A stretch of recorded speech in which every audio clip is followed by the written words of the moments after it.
hello friends देखून यहाँ होता वर्षा पाक आ मुझे पकोड़ी करमे बोली भाभी संध्यारे तो यहाँ बेसन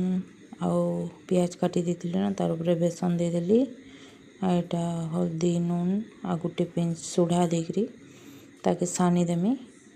बेसी पानिया नहीं करे ठीक कंसिस्टेंसी रे सेटा सानी देमी आउ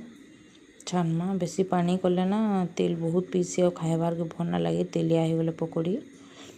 यहाँ सानी दौछ देखुन इे तेल बसई देती न कढ़ई रे गरम होता न आउ छानमा आम पकोड़ी सियाड़े बसचे खाइमी बोली पकोड़ी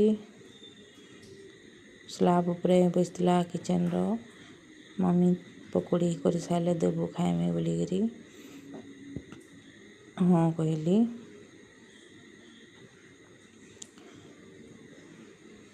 वर्षा बहुत होते ना पकोड़ी गरम गरम करबे बोले बहुत भल लगसी खाइबार के तो ये पकोड़ी हो जाता न लाल लाल मैं देखे उतरे देमी पकोड़ी के तार प्रीसी कहला मम्मी है क्या बोलिकी बोले हाँ हो गला न खाइबू ए कहली बोले खुशी होगा पूरा यहाँ प्लेट आनिकी देला मत दियो बोली छाणी छाणी कर ताके तेल नु दे दे